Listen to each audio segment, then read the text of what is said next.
السلام عليكم ورحمة الله وبركاته.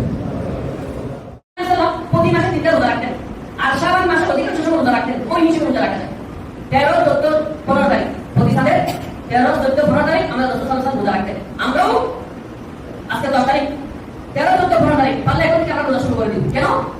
মানুষ যখন কোনো কাজ করে সেটা পরিপূর্ণ করার জন্য আগে থেকে অভ্যাস করে। উদাহরণস্বরূপ বলা যেতে পারে আমরা বিভিন্ন সময় খেলার আয়োজন করি স্কুল কলেজে বা বিভিন্ন টুর্নামেন্টে। ওই খেলার মধ্যে প্রথম পর্যায়ে কিছু বাছাই করা হয়। ওই বাছাই করে তাদেরকে সেমিফাইনালে নেওয়া হয়। যারা সেমিফাইনালে অংশগ্রহণ করতে পারবে না তারা ফাইনাল খেলায় অংশগ্রহণ করতে পারবে না। যারা সেমিফাইনালে অংশগ্রহণ করতে পারবে ফাইনালে তারা অংশগ্রহণ করতে পারবে। সুতরাং সেমিফাইনালে যারা অংশগ্রহণ করবে তারা ফাইনালে অংশগ্রহণ করতে পারবে। প্রস্তুতিমূলক তাদেরকে আগে সেমিফাইনাল করা হয়।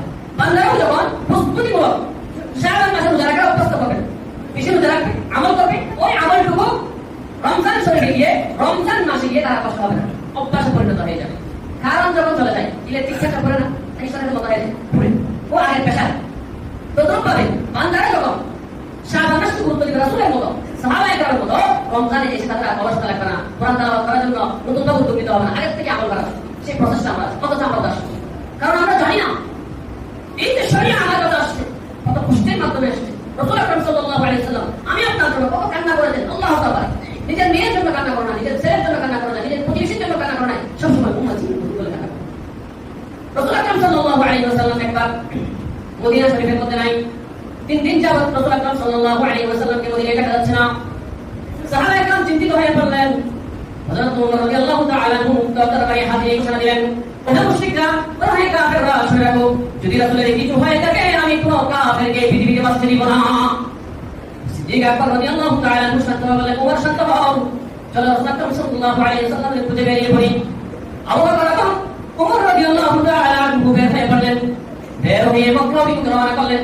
কোন কাফেররা রাসূল আকরাম সাল্লাল্লাহু আলাইহি ওয়াসাল্লামকে হুকুম করে ফেলেছে কিনা নেই ভয়ে যেতে যেতে একটি পাহাড়ের উপত্যকায় পৌঁছলেন। পাহাড়ের উপত্যকায় পৌঁছার পরে তারা একজন রাখালকে দেখতে পারেন চিন্তিত অবস্থায়। রাখালটি চিন্তিত অবস্থায় বসে আছে। আবু বকর এবং ওমর গিয়ে জিজ্ঞেস করলেন, হে রাখাল, তুমি কি দেখেছো মুহাম্মদ সাল্লাল্লাহু আলাইহি ওয়াসাল্লামকে কি তুমি দেখেছো? রাখাল বলে, আনা লা আরিফু মুহাম্মদ ওয়া লা আরিফুকুমা, আমি কোন মুহাম্মদ সাল্লাল্লাহু আলাইহি ওয়াসাল্লামকে চিনি না এবং তোমরা উভয়কে আবু বকর ওমর তোমরা দুজনকে আমি চিনি না। তবে আমি এমন একজন ব্যক্তির সন্ধান দিতে পারি যে অমুক পাহাড়ে একজন ব্যক্তি সিজদারত অবস্থায় কান্না করতেছেন, তার মুখের মধ্যে একটি বাণী, উম্মতি উম্মতি, আমার উম্মত বলে কান্না করছে। উম্মতের জন্য তিনি কান্না করছেন। আবু বকর রাদিয়াল্লাহু আনহু বলেন, ওমর বুঝতে আর বাকি নাই, তিনি সাইয়্যিদুল আম্বিয়া, মায়ের নবী, দরদের নবী মুহাম্মদ সাল্লাল্লাহু আলাইহি ওয়াসাল্লাম ছাড়া কেউ নয়। রাখাল বলে, ওহে মুসাফির দুইজন শুনে রাখেন, আপনারা দয়া করে ওনাকে এখান থেকে নিয়ে যান, কারণ ওনার কারণে আজকে 3 দিন যাবত আমার ছাগলগুলো আমার ভেড়াগুলো কোনো খাবার খাচ্ছে না। মুহাম্মদ আরবি সাল্লাল্লাহু আলাইহি ওয়াসাল্লামের কারণে রাসূল যেহেতু সাজদায় কর্মরত অবস্থায় আছেন, কোন সাধারণ প্রাণীকুল সৃষ্টিকুল রাসূলকে চিনে আমি রাসূলের উম্মত হয়ে রাসূলকে চিনতে পারি না। ছাগলগুলো ভেড়াগুলো রাসূলের সাথে কান্না করতেছেন। রাখাল বলে, দয়া করে ওনাকে নিয়ে যান, না হয় আমার ছাগলগুলো না খেয়ে মারা যাবে। আবু বকর রাদিয়াল্লাহু আনহু, ওমর রাদিয়াল্লাহু আনহু রাকালকে সহ নিয়ে রাসূল আকরাম সাল্লাল্লাহু আলাইহি ওয়াসাল্লামের কাছে গিয়ে সালাম দিলেন। আসসালাতু ওয়াসসালামু আলাইকা ইয়া রাসূলুল্লাহ, ইয়া রাসূলুল্লাহ, ইয়া হাবিবাল্লাহ, আপনার প্রতি সালাম বর্ষিত হোক, দয়া করে উঠুন, আমরা আপনাকে না আমি পেরেশান হয়ে গেছি মদিনাবাসী। ইয়া রাসূলুল্লাহ, ইয়া হাবিবাল্লাহ, আপনার উম্মতকে আল্লাহ ক্ষমা করবেন, যদি আপনি না উঠেন আমি সিদ্দিক আকবরের জীবনের সমস্ত আমল আপনার উম্মতকে দিয়ে দিলাম। ইয়া রাসূলুল্লাহ, আপনি দয়া করে উঠুন। রাসূল সাল্লাল্লাহু আলাইহি ওয়াসাল্লাম সিজদা থেকে মাথা উঠায় না। ওমর বলে, ইয়া রাসূলুল্লাহ, আমি ওমর ইসলাম গ্রহণের পূর্বে আপনার কল্যাণ নেওয়ার জন্য গিয়েছিলাম এবং আপনার কথা শুনে কোরআনের এই বাণী শুনে নিজের কল্যাণকে আপনার দরবারে সুপর্দ করলাম। আমি ওমর বলছি আমার জীবনের সমস্ত আমল আপনার উম্মতকে দিয়ে দিলাম, দয়া করে ইয়া রাসূলুল্লাহ আপনি মাথা উঠান। রাসূল মাথা উঠায় না।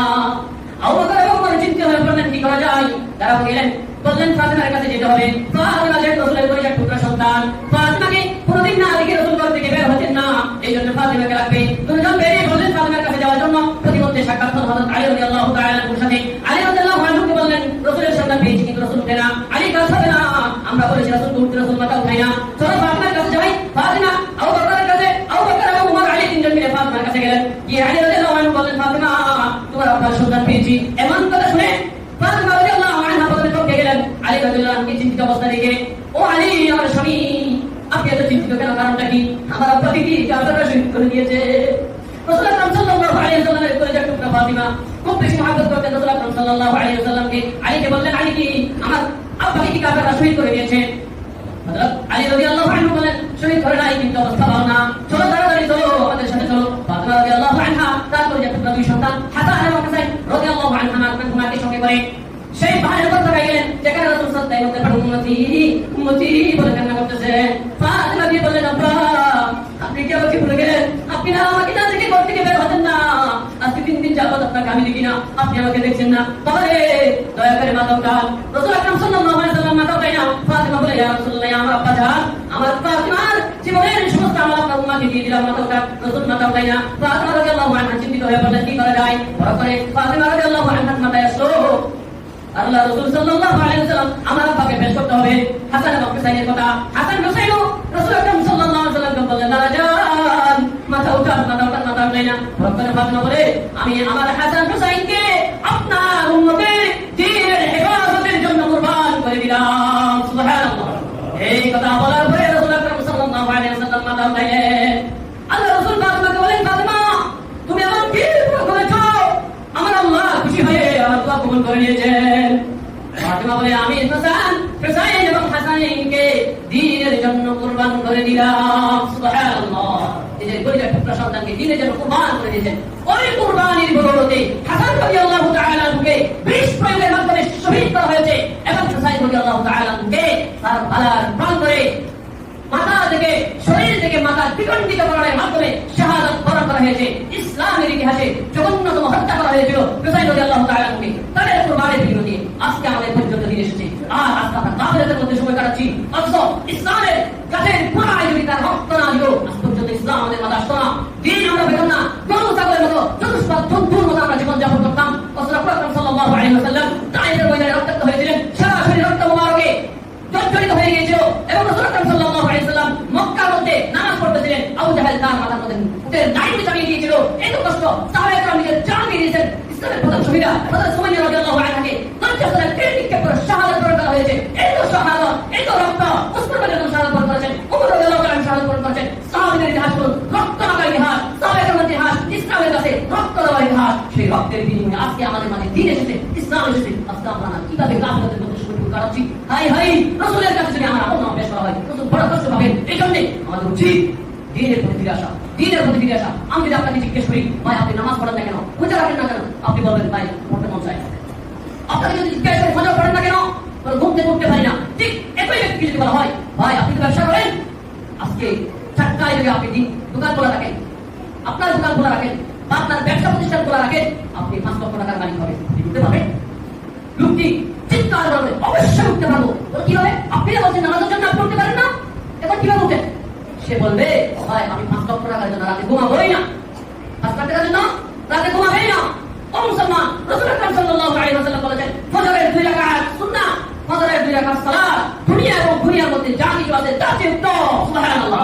অথচ আমার কাছে 5 লক্ষ টাকা দামি, আমার কাছে 500 টাকা দামি, কিন্তু ফজরের 2 রাকাত সালাত আমার কাছে দামি না। আমরা ইউটিউবে চার্জ করে দেখি, গুগলে চার্জ করে দেখি, বিশ্বের সর্বশ্রেষ্ঠ ধনী কারা, 10 জন ব্যক্তি কি ধনী লিস্টে আছে, ইলন মাস্ক, বিল গেটস, আইওয়ার ডটকমের মালিক জ্যাক মা ইত্যাদি নাম আসে। কিন্তু আমার রাসূল বলেন, সারা দুনিয়াতে স্বর্ণ, রূপা, টাকা পয়সা, দিনার, দিরহাম, ডলার যত কিছু আছে সবকিছুর চাইতে দামি ফজরের 2 রাকাত সালাত। যদি ঘোষণা করা হয় আগামীকাল ফজরে মসজিদে যারা নামাজ জামাতের সহকারে আদায় করবে তাদেরকে 500 টাকা কিংবা 1000 টাকা করে দেওয়া হবে, আমার মনে হয় বিজয়নগর মসজিদে জায়গা আমরা পুরো বিজয়নগর করে ঘুরতে হয়ে যাবে, ঠিক কিনা? কারণ আমরা সেই 500 টাকার মূল্য বুঝি, 1000 টাকার মূল্য বুঝি, 5000 টাকার মূল্য বুঝি, কিন্তু 2 রাকাত সালাতের মূল্য আমরা বুঝতে পারি না। বিদায় সেই রাসূলের রক্ত মাখা শরিয়া, রাসূলের সাহাবাদের রক্ত মাখা শরিয়া দিনকে আমরা হেফাজত করতে পারি না। ফজর যায় পুরো মসজিদ ফাঁকা, 5 ওয়াক্ত সালাতে পুরো মসজিদ ফাঁকা, অথচ জুমার দিন সমস্ত মুসল্লিরা ভরপুর। যাই করি তাদের উপর জমা খরচ হয়েছে, 5 ওয়াক্ত নামাজ তাদের উপর খরচ হয় নাই, কেন আমরা কোনো সেখানে মধ্যে কাটাচ্ছি? রাসূল আকরাম সাল্লাল্লাহু আলাইহি ওয়াসাল্লাম বড় কষ্ট পাবেন আমরা যদি আমাদের সেখানে মধ্যে কাটাই। বিদায় মৃত্যুর কোনো গ্যারান্টি নাই, মৃত্যুর আগে আগে আমাদের মৃত্যুর প্রস্তুতি নিতে হবে। মৃত্যুকে আমরা সবাই আগে করবো। রাসূল আকরাম সাল্লাল্লাহু আলাইহি ওয়াসাল্লাম একটা হাদিস বলা বিশ্বাস করছি, এই ফিতনা ফাসাদের জামানায় কিয়ামতের আগে রাসূল আকরাম সাল্লাল্লাহু আলাইহি ওয়াসাল্লাম বলেছেন, ইয়াতি আলা উম্মতি জামান ইউহিব্বুনা খামসান ওয়া ইয়ানসাউনা খামসান। আমার উম্মতের মধ্যে সেই জামানায় একটা সময় আসবে যে সময় মানুষ 5টা জিনিসকে ভালোবাসবে, 5টা জিনিসকে পছন্দ করবে। 1 নম্বর ইউহিব্বুনা দুনিয়া ওয়া ইয়ানসাউনা আখিরা। আমার উম্মত দুনিয়াকে ভালোবাসবে, পরকালকে ভুলে যাবে। ঠিক কিনা? আমরা এখন দুনিয়াকে ভালোবাসি, 500 টাকা লাভ বুঝি, 1000 টাকা লাভ বুঝি, ফজরের সালাত আসতে পারি না, কারণ আমি ওই লাভ বুঝি নাই। ইউহিব্বুনা দুনিয়া ওয়া ইয়ানসাউনা আল-আখিরাহ, ইউহিব্বুনা আল-মাল ওয়া ইয়ানসাউনা আল-হিসাব। রাসূল আকরাম সাল্লাল্লাহু আলাইহি ওয়াসাল্লাম বলেন, আমার উম্মত শেষ জামানায় মালকে ভালোবাসবে, ধন সম্পদকে ভালোবাসবে, ওই মালের যে হিসাব দিতে হবে কিয়ামতের ময়দানে, এই হিসাবটা ভুলে গেছে। ঠিক কিনা? ইউহিব্বুনা আল-খালিক ওয়া ইয়ানসাউনা আল-আসিয়াত তাওবা, তারা ইউহিব্বুনা আল-মাসিয়া, গুনাহকে ভালোবাসেন এবং তাওবাকে তারা ভালোবাসে না, তাওবাকে পছন্দ করে, তাওবাকে তারা ভালোবাসে না, গুনাহ মাফ চাওয়ার জন্য আল্লাহর কাছে তাওবাকে ভালোবাসে না। ইউহিব্বুনা আল-কুসুর, ইউহিব্বুনা আল-কুসুর ওয়া ইয়ানসাউনা আল-কুবুর, তারা অট্টালিকা, ধন সম্পদ, টাকা পয়সা, বিলাসবহুল বাড়ি, এটাকে মহব্বত করে, কুসুর অট্টালিকাকে ভালোবাসে, ওয়া ইয়ানসাউনা আল-কুবুর, তারা কবরকে ভুলে গেছে। শেষ জামানায় মানুষ কবরকে ভুলে যাবে, অট্টালিকাকে ভালোবাসবে, আল্লাহকে ভুলে যাবে, সৃষ্টিকে ভালোবাসবে, গুনাহকে ভালোবাসবে, তাওবাকে অপছন্দ করবে। এই সময়টা যদি তোমাদের মধ্যে আসে, ভাই কেন আল্লাহ কাদালিক ইবতালাহুল্লাহু বিল্লাহ, আল্লাহ পরীক্ষা পাবে, মুসিবত কি ওয়াল মাউতুল ফুজা, হঠাৎ মৃত্যু আসবে, আকস্মিক মৃত্যু চলে আসবে। এই সময় দেখেন না, এখন রাস্তাটি মারা যায়, হঠাৎ মানুষ গুলি করে মারা যায়, রাস্তা দিয়ে যাচ্ছে, হঠাৎ অ্যাক্সিডেন্টে মারা যায়। মাউতুল ফুজা, ওয়াজুল হাকিম, আপনাদের উপর জালেম বাদশাহ নিযুক্ত করা হবে। অতএব যদি নেককার বাদশাহ করা চান, আমাদের ঈমান আমলকে মজবুত করুন, আমাদের উচিত ঈমান আমলকে মজবুত করা, তাহলে আমাদের উপর নেককার বাদশাহ নিযুক্ত করবে। সূরা নূরের একটা আয়াত আছে, ইনশাআল্লাহ পরবর্তীতে বলবো।